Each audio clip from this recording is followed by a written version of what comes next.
Goeiemôre almal. Baie welkom by ons kort oordeenking hier op Jacobsbaai aan die Weskus. Namens Weskus Woord, ons gemeente. Ek wil vanmôre met julle praat oor die Christelike wedloop.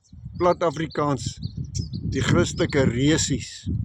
Julle geweet ons is in 'n resies, 'n lang afstand resies. Paulus noem dit so in 1 Korintiërs 9:24 sê hy, weet julle nie dat die wat op die baan hardloop, almal hardloop, maar dat net een die prys ontvang nie. Hardloop so dat julle dit kan wen. Nou hierdie beeld van 'n resies ontleen Paulus aan die Griekse wêreld van sy tyd. Ons weet die Grieke was sportmal. Hulle het eintlik die Olimpiese spele uitgevind.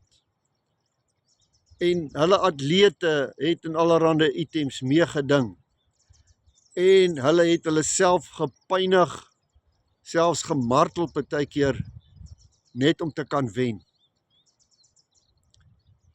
En dan het hulle 'n laurierkrans ontvang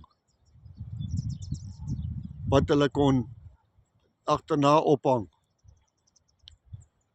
Maar natuurlik het daai krans ook nie vir altyd gehou nie. Paulus praat daarvan as 'n verwelklike krans, hy het verwelk. En dan sê hy, ons as Christene, ons neem deel vir 'n onverwelklike, 'n kroon wat nie kan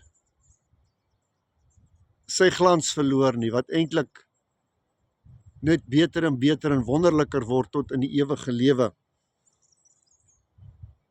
Wat beteken dit vir jou en vir my? Dit beteken dat die Christelike wedloop is nie 'n rusbank ervaring nie. Dit is nie genoeg om net aan te teken vir die Christelike wedloop nie. Nee, jy moet doelgerig met vasberadenheid en met volharding leef. Ons geloof is iets wat aktief is. Dit vra energie, dit vra toewyding en dit vra keuses. En jy sal soms baie moeilike keuses moet maak terwille van jou geloof en terwille van hierdie resies waarin ek en jy onsself bevind. Tweedens, dit gaan nie oor mededinging met ander gelowiges nie. Dit gaan nie daaroor om te kyk of ons beter as 'n ander persoon kan wees of net dieselfde kan doen as wat hy kan doen nie. Nee, ons is elkeen uniek geskaap, ons het unieke talente. Ons het elkeen 'n unieke roeping. En Paulus sê, konsentreer jy net daarop. Wees net getrou aan jou eie wedloop wat jy moet hardloop. Moenie jou oë op ander hou nie, hou jou oë op Christus. Die prys in die derde plek is Christus self. Dit is die uiteindelike oorwinning. Nie 'n aardse oorwinning nie, maar 'n ewige lewe saam met Jesus. Dis waarvoor ons hierdie wedloop hardloop. Dis die vreugde en die vrede van die woorde wat sê, mooi so, goeie en getroue diensknegt. Oor weinig was jy getrou, oor veel gaan ek jou aanstel. Net om daardie woorde te hoor van jou meester. Dit gaan jou grootste beloning wees. Saam met natuurlik al die ander goed wat ook nog gaan bykom. So dus, as soos 'n atleet, moet ek en jy ons oefen in gebed. Gebed kos oefening, dit kom nie van self nie. Niemand kan eintlik, jy kan 'n kursus loop oor gebed, maar uiteindelik moet jy begin om te bid. Tweedens, dit is 'n oefening in die woord. Jy moet die woord lees, jy moet jou Bybel lees. Probeer elke oggend, elke aand 'n tydjie af te knyp met die woord. In die begin sal dit dalk net kort kan wees, maar hoe langer en hoe meer jy dit doen, hoe meer sal jy sien, gaan jy dit geniet en hoe meer tyd sal jy daaraan spandeer. Liefde vir ander, dit kos ook oefening.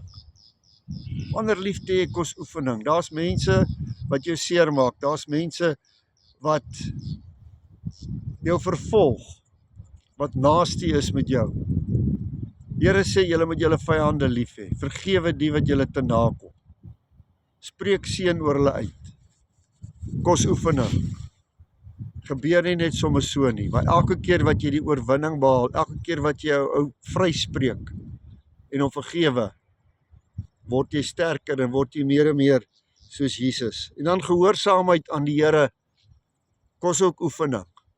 Want soos jy groei op jou Christelike pad, sal die Heilige Gees jou begin oortuig van dinge wat verkeerd is in jou lewe. Dan moet jy bereid wees om dit af te lê. Ander ouens kan sekere dinge doen. En dit mag hulle nie pla nie. Maar vir jou sê die Heilige Gees, nee, dis nie vir jou nie. Ander mag, maar jy mag nie. Dan moet jy dit ook kan vat. Dan moet jy ook nie vir jouself vergelyk met ander nie, want jy loop 'n unieke pad met Jesus. So ek vra vandag vir jou en vir my, hoe hardloop ons? Is ons vasberade? Is ons gefokus? En is ons bereid om op te offer vir hierdie wedloop, vir ons geloof? Mag ons so met voluit hardloop, ons oë gefestig op die wenpaal waar Jesus vir ons wag. Amen.